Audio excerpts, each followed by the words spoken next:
From Bravery Media, this is Appendix B. On this week's episode, AI and the erosion of trust in higher ed. Here's Kristen Van Dorn and Joel Goodman. So AI has been everywhere. Oh, my Lord. Like, surfing around LinkedIn, it's all I see from everyone is, yay, we got a new AI thing that's writing your content for you, or is replacing that chatbot that, remember, we told you it was an AI chatbot, but it wasn't a large language model AI chatbot. And, thousands and thousands and thousands of blog posts and newsletters about how amazing AI is. And I'm not skeptical about it. There are some really cool things you can do with AI. We've used these large language models to do some fun things even at Bravery, like help us out with images for our website when we just weren't going to try to learn how to do 3D rendering in Blender and create our own.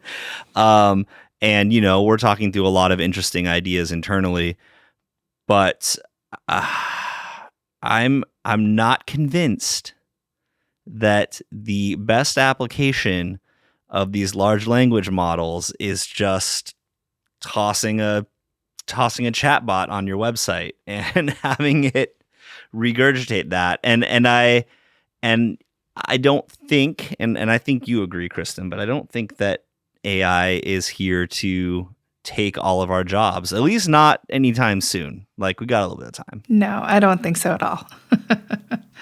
So where do you stand on how, I guess, I don't know, what are your initial impressions of all the large language model AIs? And I guess maybe we should separate the two things, right? So artificial intelligence, what we're seeing today with the ChatGPTs and stuff, it's large language models. It's a database of a mind-boggling amount of data points around how people write and the order of sentences and things like that. And then what you get back content-wise is basically a prediction that the algorithm's putting together. It's predicting what the next word in the sentence is supposed to be, or what maybe the next sentence is going to be after the one it just written. It's not actually thinking, even though it can kind of feel like that sometimes when you're having those conversations. This is not the artificial intelligence I think maybe we were promised in sci-fi movies, but it is incredibly impressive.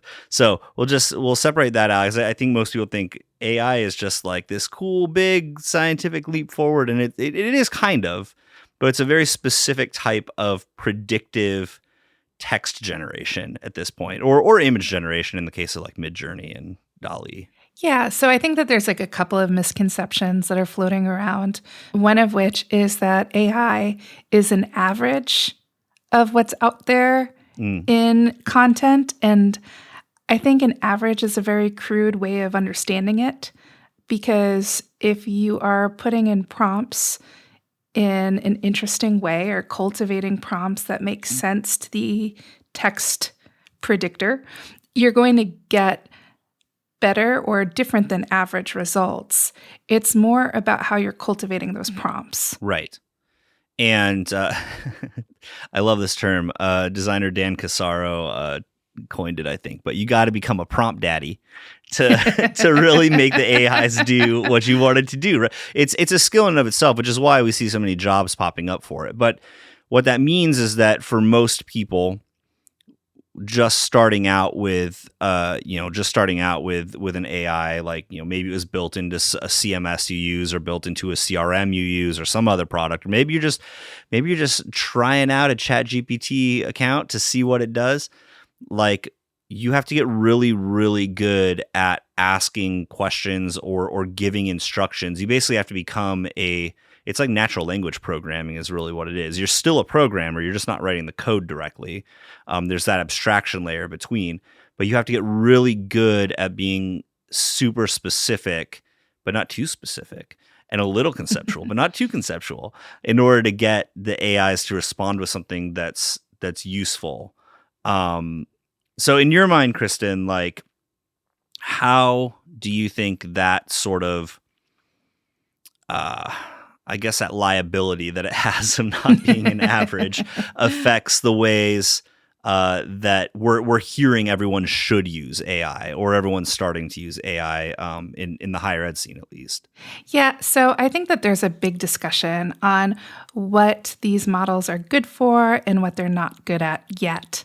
And people are trying to determine how they're going to augment their workflows with AI, with ChatGPT in a way that makes sense, right?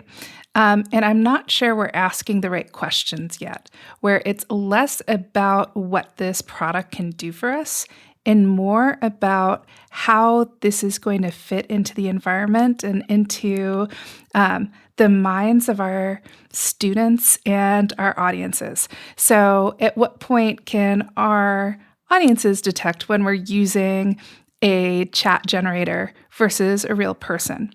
And how transparent do we want to be about when this content has been generated by a large language model versus something else? I think the important thing is to understand when our audiences expect to be talking or conversing or learning from a real human that has tangible experience, and when they actually prefer like the technical writing of a text generator that is using predictive software to kind of anticipate their needs.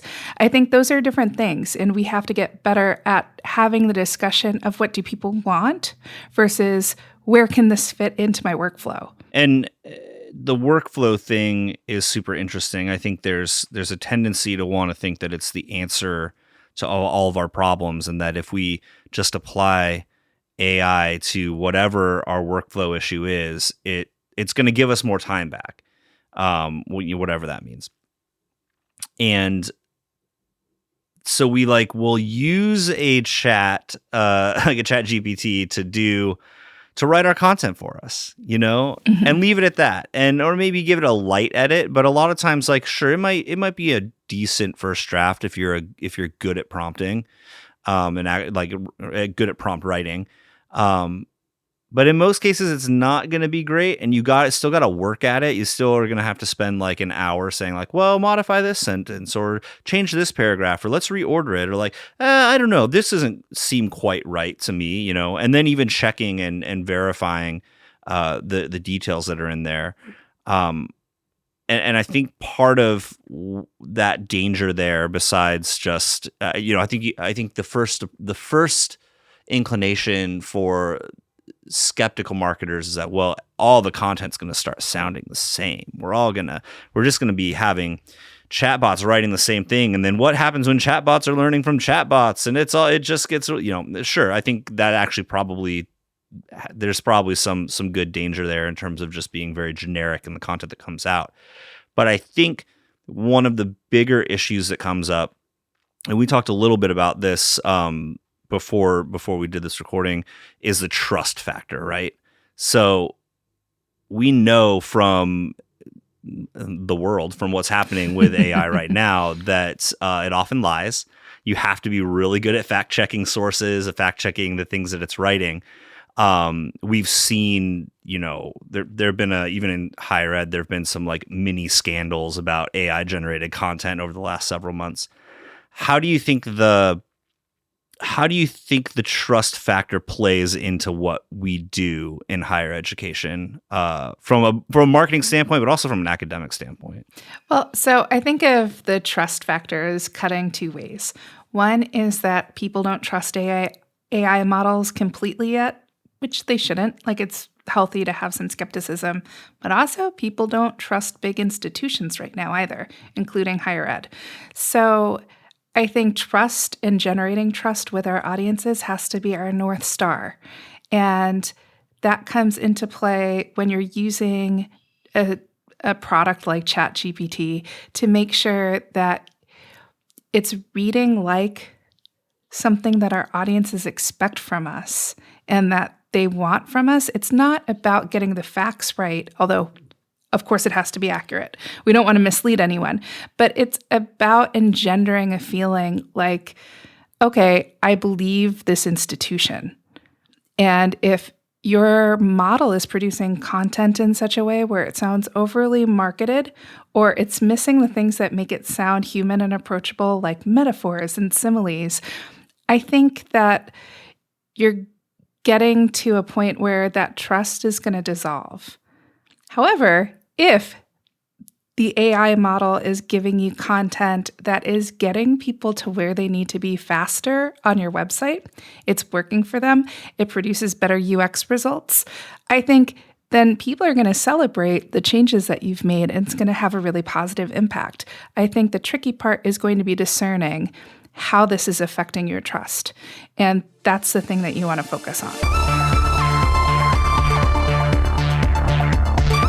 Thank you so much for listening to Appendix B. We really have fun with these chats each week, and we hope you enjoy listening to them. And if you do, please consider leaving a review on Apple Podcasts. You can be as honest as you want. We hope it's good, but if not, well, at least you're being honest, right? If you want to subscribe to our newsletter and get some higher ed hot takes, please go to bravery.fyi. Thank you so much. We'll see you next week. Bye-bye.